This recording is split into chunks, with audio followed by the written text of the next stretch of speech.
warahmatullahi wabarakatuh.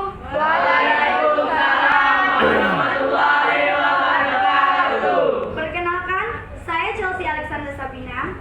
Saya akan menceritakan dongeng tentang batu menangis.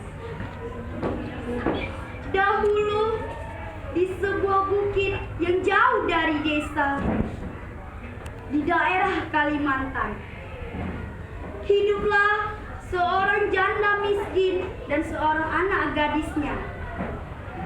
Janda miskin itu bernama Mak Dasa dan anak gadisnya bernama Jelita. Mereka tinggal di sebuah rumah kecil sederhana. Pekerjaan Mak Dasa hanya mencari kayu di hutan dan dijual di perkampungan. Semakin hari, si Jelita semakin bertambah dewasa, sementara si janda semakin bertambah tua. Namun, sayang sekali, si Jelita yang dikasihi oleh ibunya malah berperilaku buruk kepada Mak Dasa, yaitu ibu kandungnya sendiri. Setiap si Jelita meminta sesuatu harus dituruti dan dikabulkan. Pada suatu hari, Jelita berkata kepada emaknya, "Mak, engkau harus membelikan aku baju baru yang indah." "Loh, kamu kan sudah banyak baju. Kan masih juga banyak baju baru." "Alah, gak usah banyak cakap lah, Mak. Aku pengen baju yang indah dan cantik semua. Dan supaya laki-laki itu makin cinta sama aku." Lalu emaknya terdiam dan tidak sanggup berkata apa lagi. Singkat cerita, emaknya harus mengabulkan permintaan si Jelita. Ketika mereka memasuki desa, semua orang menatap mereka berdua. Yang terutama mereka memandang si Jelita karena kecantikan si Jelita sangat luar biasa. Orang-orang berbicara, "Aku heran, gadis itu cantiknya luar biasa. Tapi ibu yang di belakang itu bajunya berkumal-kumalan.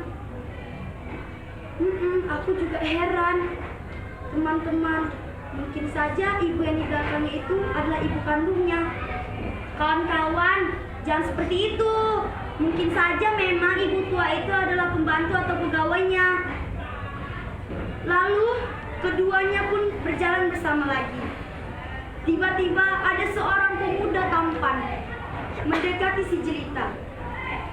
"Hai cewek manis, siapakah namamu?" "Nama saya Jelita, kan?" Sama dengan wajahmu, cantik Jelita." "Terima kasih, Akang."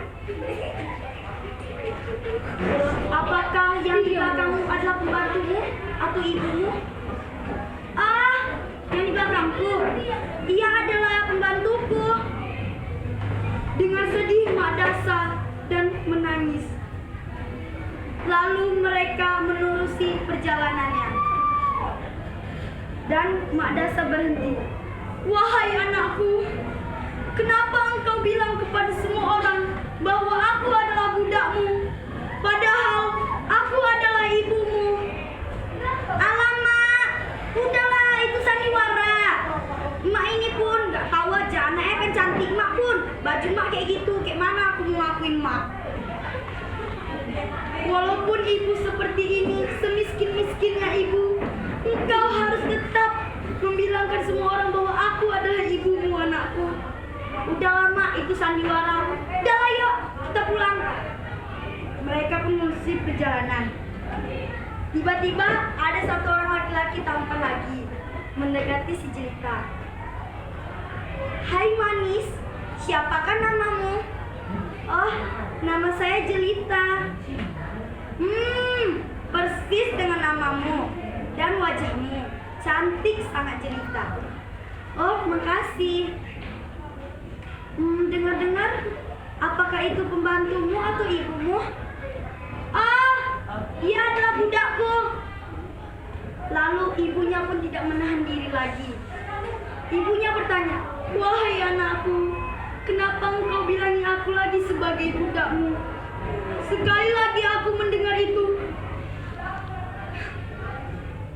Kenapa anakku?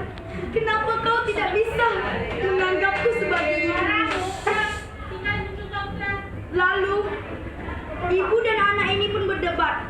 "Alamak, aku kan sandiwara, kan udah aku bilang sama emak, aku pura-pura biar banyak laki-laki yang deketi aku yang kaya. Emak ini pun gak mau jadi orang kaya." "Tapi walaupun itu nak, kamu harus menganggap ibumu." "Udah lama capek berdebat sama emak." Ibu pun juga capek nak. Ibunya tidak tahan puasa. Ia berdoa kepada Tuhan, "Ya Tuhan, kutuklah anak durhaka ini. Dia telah menyakiti hatiku. Dia tidak mengakuiku bahwa aku ibunya di depan semua orang. Kutuklah dia, kutuk."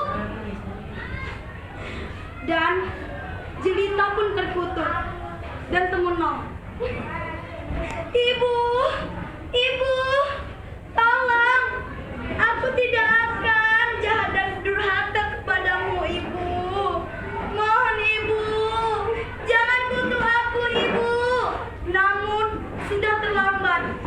Tubuh si jelita telah menjadi batu semua. Makanya, jika seandainya pun orang tua kamu adalah orang yang miskin, orang yang tidak selevel dengan orang-orang lain, kamu harus tetap mengakuinya, karena dia telah menjagamu dari kecil hingga sekarang. Dan batu itu berasal dari Kalimantan. Kenapa batu itu dibilang batu menangis? Karena pada saat jelita berubah menjadi batu, ia masih tetap mengeluarkan air matanya. Makanya orang-orang di daerah sana mempercayai bahwa dia adalah batu menangis. Terima kasih.